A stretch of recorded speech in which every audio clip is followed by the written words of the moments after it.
ഒരു makeup artist ആവാൻ എന്തൊക്കെ പഠിക്കണം? ഹായ്, ഞാൻ Jiji Abraham, celebrity makeup artist, Liya beauty studio and academy, Chalakudy. Skin നോളജാണ് ആദ്യമായിട്ട് നമുക്ക് വേണ്ടത്. സ്കിൻ നോളജ് എന്ന് പറയുമ്പോൾ സ്കിൻ ടൈപ്പുകൾ നമുക്കറിയാം, പലതരത്തിലുള്ള സ്കിൻ ടൈപ്പ് ഉണ്ട്. മെയിനായിട്ട് 5 ടൈപ്പാണ്. നോർമൽ സ്കിന്നുണ്ട്, ഡ്രൈ സ്കിന്നുണ്ട്, അതുപോലെ ഓയിലി സ്കിന്നുണ്ട്, കോമ്പിനേഷൻ സ്കിന്നുണ്ട്, സെൻസിറ്റീവ് സ്കിന്നും ഉണ്ട്.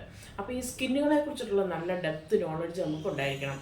അതുപോലെ തന്നെ സ്കിൻ പ്രോബ്ലംസ്, മേജറായിട്ട് നമ്മുടെ സ്കിന്നിൽ വന്നേക്കാവുന്ന കുറച്ച് പ്രോബ്ലംസ്, പലതരത്തിലുള്ള ആക്നീസ്, പിമ്പിൾസ്, പിഗ്മെൻറ്റേഷൻ, അതുപോലെ തന്നെ പലതരത്തിലുള്ള ഡിസ്കളറേഷൻ ഒക്കെ പലതരത്തിൽ നമുക്ക് വന്നേക്കാം. അപ്പോൾ അതിനെക്കുറിച്ചുള്ള ഒരു നോളജ് വേണം. അതുപോലെ തന്നെ സ്കിൻ പ്രിപ്പറേഷൻ, എങ്ങനെ ഒരു മേക്കപ്പിന് നമ്മുടെ സ്കിന്നിനെ സജ്ജമാക്കാം എന്നുള്ളതിനെ കുറിച്ചിട്ടുള്ള ഒരു നോളജ് നമുക്ക് വേണം. അതുപോലെ തന്നെ പ്രൊഡക്റ്റ് സെക്ഷൻ വളരെ ഇമ്പോർട്ടൻ്റ് ആയിട്ടുള്ള ഒരു കാര്യമാണ്. എല്ലാവർക്കും ഒരേ പ്രൊഡക്റ്റ് അല്ല നമ്മൾ യൂസ് ചെയ്യുന്നത്, പലർക്കും പലതരത്തിലാണ്. അപ്പോൾ ഇനി അടുത്തതായിട്ട് ബേസിക് മേക്കപ്പ് ടെക്നിക്സ് ആണ്. അപ്പം മേക്കപ്പിൻ്റെ ഒരു ഫൗണ്ടേഷൻ നമുക്ക് ശക്തമാക്കണമെന്നുണ്ടെങ്കിൽ നമ്മൾ ശ്രദ്ധിക്കേണ്ട കുറച്ച് കാര്യങ്ങളാണ്. ആദ്യമായിട്ട് പ്രൈമർ ആപ്ലിക്കേഷൻ. നമുക്കറിയാം, ഓരോ സ്കിന്നിനും സെപ്പറേറ്റ് പ്രൈമേഴ്സാണ്. അപ്പോൾ ഈ പ്രൈമർ നോളജ് നല്ല രീതിയിൽ നമുക്ക് വേണം. അതുപോലെ തന്നെ ഫൗണ്ടേഷൻ മിക്സിംഗ് ടെക്നിക്ക്, അതും ഓരോ തരത്തിലുള്ള സ്കിന്നിനനുസരിച്ചിട്ടും ഓരോ റേഷ്യോയിൽ നമുക്കത് കൃത്യമായിട്ടുള്ള ഫൗണ്ടേഷൻ നമുക്ക് സെറ്റ് ചെയ്യാനായിട്ട് നമുക്ക് പറ്റണം. അതുപോലെ തന്നെ കൺസീലേഴ്സ് യൂസ് ചെയ്യുന്നത്, ഓരോ തരത്തിലുള്ള കൺസീലേഴ്സിനെ കുറിച്ചിട്ടുള്ള നല്ല ഒരു നോളജ് വേണം. അതുപോലെ തന്നെ കോമ്പാക്ട് പൗഡറിന് വേണം. അതുപോലെ കോണ്ടോറിങ്, എങ്ങനെ ഏതൊക്കെ ഫേസ് കട്ടിനനുസരിച്ച് എങ്ങനെ കോണ്ടോർ ചെയ്യാം. അപ്പോൾ ഓവൽ ഷേപ്പ് ആണെങ്കിൽ എങ്ങനെ ചെയ്യണം, റൗണ്ട് ഷേപ്പ് ആണെങ്കിൽ എങ്ങനെ ചെയ്യണം, അതുപോലെ തീരെ കുഞ്ഞ് ഫേസ് ആണെങ്കിൽ നമുക്കത് എങ്ങനെ ചെയ്യണം, ലിപ്പിന് വലിപ്പം എങ്ങനെ കൂട്ടണം, ഇങ്ങനെയൊക്കെ നമ്മൾ ആ കോണ്ടോറിങ്ങിലാണ് നമ്മൾ ആ ഫേസ് സ്ട്രക്ചർ കൊണ്ടുവരുന്നത്. അപ്പോൾ എങ്ങനെ കോണ്ടോർ ചെയ്യണം, ഓരോ സ്കിന്നുകാർക്ക് ഏതൊക്കെ തരത്തിലുള്ള കോണ്ടോറിങ്സിൻ്റെ കളേഴ്സിൻ്റെ ആ ഒരു ടെക്നിക്ക് എങ്ങനെ യൂസ് ചെയ്യണം. അതുപോലെ തന്നെ ബ്ലഷ് ആപ്ലിക്കേഷൻ, ഓരോ ടൈപ്പ് സ്കിന്നിനനുസരിച്ചിട്ട്, ഇപ്പോൾ ഓയിൽ സ്കിന്നൊക്കെ അനുസരിച്ചിട്ട് ഓരോ ടൈപ്പ് സ്കിന്നിന് നമുക്ക് എങ്ങനെ ബ്ലഷ് ആപ്ലിക്കേഷൻ ചെയ്യണം, അത് എവിടെ നിന്ന് തുടങ്ങണം, എവിടെ അവസാനിപ്പിക്കണം, ഇതൊക്കെ അറിഞ്ഞിരിക്കണം. അതുപോലെ തന്നെ നമുക്ക് നല്ല ഒരു ഹൈലൈറ്റിങ് എവിടെയൊക്കെ യൂസ് ചെയ്യണം, ഏതൊക്കെ തരത്തിൽ യൂസ് ചെയ്താലാണ് ആ ഫേസ് നമുക്ക് കൂടുതൽ മെച്ചപ്പെടുത്തി എടുത്തുകൊണ്ട് വരാൻ പറ്റും, ഇങ്ങനെയുള്ള കാര്യങ്ങളെ കുറിച്ചിട്ട് നല്ല ഒരു നോളജ് നമുക്ക് വേണം. ഇങ്ങനെയൊക്കെ ആണെന്നുണ്ടെങ്കിൽ നമുക്ക് നമ്മളുടെ മേക്കപ്പ് ഒരു നാച്ചുറൽ ലുക്കിലേക്ക് കൊണ്ടുവരാനായിട്ട് സാധിക്കുന്നതാണ്. അടുത്തൊരു പ്രധാനപ്പെട്ട ഏരിയ എന്ന് പറയുന്നത് നമുക്ക് ഐ മേക്കപ്പാണ്. ഒരു മേക്കപ്പിൻ്റെ ഏറ്റവും പ്രധാനപ്പെട്ട ഒരു ഏരിയ എന്ന് വേണമെങ്കിൽ നമുക്ക് പറയാം ഐ മേക്കപ്പിൻ്റെ കാര്യം. അപ്പോൾ നമുക്ക് ഐബ്രോ ആർച്ചിങ് ആണ് ഏറ്റവും ആദ്യമായിട്ട് നമ്മൾ പഠിക്കേണ്ടത്. ഐബ്രോ ആർച്ചിങ് ഓരോരുത്തരുടെയും ഫേസ് കട്ടിനൊക്കെ അനുസരിച്ചിട്ടുള്ള ഐബ്രോ ആർച്ചിങ് നമ്മൾ പഠിക്കണം. അതുപോലെ ഐ ഷാഡോ ബ്ലെൻഡിങ്, ഈ വളരെ ഇമ്പോർട്ടൻ്റ് ആയിട്ടുള്ള ഒരു കാര്യമാണ് ഐ ഷാഡോ ബ്ലെൻഡ്. നമുക്ക് വേണ്ടുന്ന തരത്തിൽ അതിനെ ബ്ലെൻഡ് ചെയ്യാനായിട്ട് നമ്മൾ നന്നായിട്ട് പഠിക്കണം.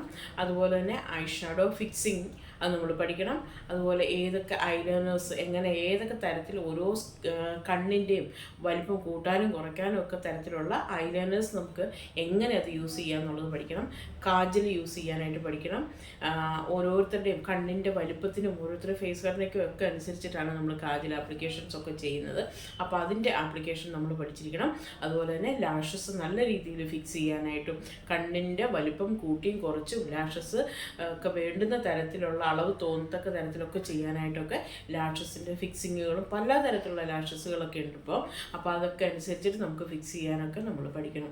ഇത്രയോ കാര്യങ്ങളൊക്കെ ശ്രദ്ധിക്കുകയാണെങ്കിൽ നമുക്കൊരു നമ്മുടെ ഐ മേക്കപ്പ് നല്ല രീതിയിൽ കൊണ്ടുവരാനായിട്ട് സാധിക്കും. അപ്പോൾ നല്ല രീതിയിൽ കണ്ടിന്യൂസ് പ്രാക്ടീസ് ചെയ്യുന്നതിൽ കൂടെയാണ് നമുക്കിതൊക്കെ വരത്തുള്ളൂ. അപ്പോൾ നാച്ചുറൽ ലുക്കിലേക്ക് നമ്മളുടെ മേക്കപ്പ് കൊണ്ടുവരാനായിട്ട് ഈ ഐ ഷാഡോ അല്ലെങ്കിൽ ഐ മേക്കപ്പ് വളരെ നല്ലതാണ്.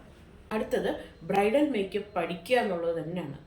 ബ്രൈഡൽ മേക്കപ്പ് എന്ന് പറഞ്ഞു കഴിയുമ്പോൾ അത് സെപ്പറേറ്റ് ഒരു സെക്ഷനാണ്. സാധാരണ നമ്മൾ മേക്കപ്പ് ചെയ്യുന്നത് പോലെയല്ല ബ്രൈഡൽ മേക്കപ്പിൽ പലതരത്തിലുണ്ട്. HD മേക്കപ്പ് ഉണ്ട്, ന്യൂഡ് മേക്കപ്പ് ഉണ്ട്, എയർ ബ്രഷ് മേക്കപ്പ് ഉണ്ട്, ഗ്ലാസ് ഗ്ലോ മേക്കപ്പുകളുണ്ട്, മൂൺലൈറ്റ് മേക്കപ്പുകളുണ്ട്, അങ്ങനെ പലതരത്തിലുള്ള മേക്കപ്പുകളുണ്ട്. അപ്പോൾ ഈ മേക്കപ്പുകളെ കുറിച്ചിട്ടുള്ളതും ഓരോന്നിനും യൂസ് ചെയ്യുന്ന പ്രോഡക്റ്റിനെ കുറിച്ചിട്ടും ഇൻഡെപ്തിലുള്ള ഒരു നോളജ് നമുക്കുണ്ടെങ്കിൽ മാത്രമാണ് നല്ലൊരു മേക്കപ്പ് ആർട്ടിസ്റ്റായിട്ട് നമുക്ക് മാറാനായിട്ട് സാധിക്കുകയുള്ളൂ.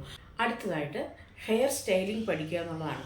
മേക്കപ്പിൻ്റെ ഏറ്റവും ഇമ്പോർട്ടൻ്റ് ആയിട്ടുള്ള മറ്റൊരു ഏരിയ. നമ്മൾ ചെയ്ത മേക്കപ്പ് ഏറ്റവും ഹൈലൈറ്റ് ആയിട്ട് നിൽക്കുന്നത് ഹെയർ സ്റ്റൈലും കൂടി നല്ല രീതിയിലാവുമ്പോഴാണ്. അപ്പോൾ നമ്മൾ ബേസിക് ആയിട്ടുള്ള ഹെയർ സ്റ്റൈലുകളെ കുറിച്ച് പഠിച്ചിരിക്കണം. അതുപോലെ ബ്രൈഡൽസിൻ്റെ മേക്കപ്പ് സ്റ്റൈലുകൾ പഠിക്കണം. അതുപോലെ തന്നെ ഇതിനൊപ്പം വരുന്ന ഒന്നാണ് സാരി ഡ്രേപ്പിംഗ്.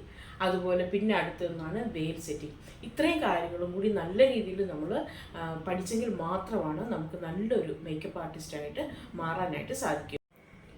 മേക്കപ്പ് ആർട്ടിസ്റ്റായി മാറാൻ ആഗ്രഹിക്കുന്നവർ സ്കിന്നിനെ കുറിച്ചും മേക്കപ്പിനെ കുറിച്ചും ഹെയർ സ്റ്റൈലിനെ കുറിച്ചിട്ടും അതുപോലെ ഇൻഡസ്ട്രിയിൽ വരുന്ന കൃത്യമായിട്ടുള്ള മാറ്റങ്ങളെക്കുറിച്ചും ഒക്കെ വ്യക്തമായിട്ടുള്ള ഒരു ധാരണ ഉണ്ടാക്കിയെടുക്കേണ്ടത്. അപ്പോൾ ലിയ ബ്യൂട്ടി സ്റ്റുഡിയോ അക്കാഡമിയിൽ നമുക്ക് ഇതുപോലെയുള്ള പലതരത്തിലുള്ള കോഴ്സുകൾ അവൈലബിൾ ആണ്. അതായത് സ്റ്റുഡിയോ ഇതൊരു അക്കാഡമിയാണ്. ഇവിടെ ഹെയർ സ്റ്റൈലിൻ്റെ ക്ലാസ്സുകൾ, മേക്കപ്പ് ക്ലാസ്സുകൾ, അതുപോലെ മൈക്രോ ബ്ലേഡിങ്ങിൻ്റെ ക്ലാസ്സുകൾ, ഹെയർ സ്റ്റൈലിംഗ് ക്ലാസ്സുകൾ, സാരി ഡ്രേപ്പിംഗ്, അങ്ങനെ പലതരത്തിലുള്ള കോഴ്സുകൾ നടത്തപ്പെടുന്നുണ്ട്. താല്പര്യമുള്ളവർ താഴെ കാണുന്ന നമ്പറിൽ ഞങ്ങളെ കോൺടാക്ട് ചെയ്താൽ മതി. Thank you.